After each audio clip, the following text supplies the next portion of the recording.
আমার এখানে আপনারা জামাতের ভাইরা থাকতে পারেন, আমি আপনাদেরকে হাত জোর করে বিনীতভাবে বলছি, আপনি রাজনীতি করবেন, আপনি রাজনীতির ধারায় থেকে রাজনীতি করেন, ঠিক কিনা বলেন?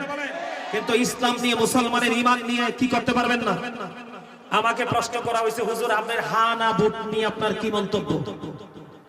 আমাকে বলা হয়েছে বাংলাদেশে গণভোট হবে, হা না হবে।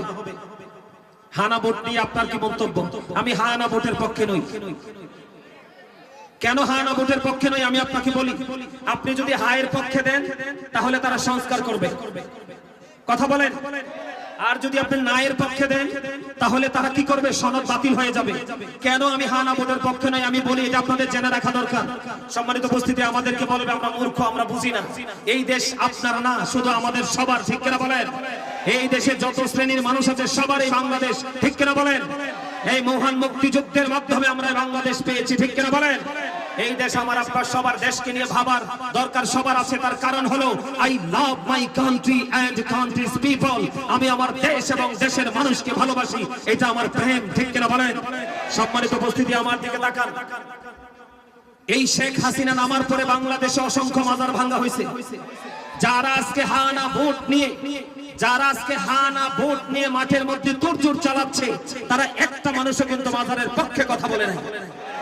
অথচ এই বাংলাদেশের জন্ম দিয়েছে, ইসলাম এনেছে, তৌহিদ এনেছে কারা? আল্লাহর ওলিরা, ঠিক কিনা বলেন? আরো জোরে বলেন। সংবিধানে বিসমিল্লাহ তাদের যে সংস্কার, এই সংবিধানের মধ্যে বিসমিল্লাহ থাকবে কিনা? আমরা আল্লাহর হুকুমে বিশ্বাস করি, আল্লাহর আইনে আমরা বিশ্বাসী। এই সংবিধানের মধ্যে এটা থাকবে কিনা এটা আমাদেরকে আগে জানতে হবে, তারপরে আমরা ডিসাইড করবো আমরা হা না ভোটে কোনটা দিব। কথা বলেন না কেন? আরো জোরে বলেন, আরো জোরে।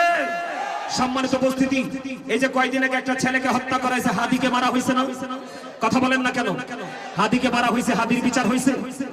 এই একটা যুবক ছেলে মারা গেছে, যুব দলের একটা নেতা মারা গেছে, গুলি করে তাকে মেরে ফেলেছে, তার বিচার হয়েছে। তো কিসের সংস্কার? আমার কথা আপনারা বুঝতে পারছেন? কি সংস্কার করবেন? আজকে কতদিন যাবত গ্যাস নাই, গত পরশুদিন আমার বাসায় গ্যাস নাই, সারা দিন আব্বা খোঁজে, বিকেল বেলা কোত্থেকে গ্যাস সিলিন্ডার আনছে। কোথায় গেল? এটা আমাদের খনিজ সম্পদ, কোথায় গেল? কথা কি বুঝতে পারছেন? সম্মানিত উপস্থিতি, ঈমানটা ধরে রাখা অত্যন্ত মুশকিল, অত্যন্ত ভয়ঙ্কর। এই জন্য আপনাকে আমাকে সচেতন হতে হবে।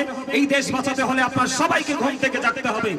আবেগ দিয়ে আমরা কাজ করতে চাই না। এই দেশের জন্য সবাই মিলে কাজ করতে চাই, তবে বিবেক দিয়ে, ঠিক কিনা বলেন? আরো জোরে বলেন।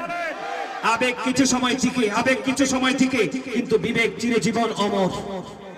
কথা বলেন। আমি যতক্ষণ পর্যন্ত ওয়াজগুলো করেছি, যারা বিবেকবান তারা ব্রেইনে সেটআপ দিবে, ঠিক কিনা বলেন? সম্মানিত উপস্থিতি, তারা যে বক্তব্যগুলো দিচ্ছে, একটার পর একটা বক্তব্য দিচ্ছে, ঈমান শেষ। যারা বিশ্বাস করবে তাদের ঈমান থাকবে না, ঠিক কিনা বলেন? আমি কিন্তু, আপনি আমাকে বলতে পারেন হুজুর আপনি কি রাজনীতি করেন? না, আমার জীবনে কোনোদিন আমি মিছিল মিটিং এ যাই নাই, আমি রাজনীতি করি না। কিন্তু যখন দেখলাম যে তারা মুসলমানের ঈমান নিয়ে ছিনিমিনি শুরু করেছে, তখন তো আর কথা না বলে উপায় কথা বলেন, উপায় আছে।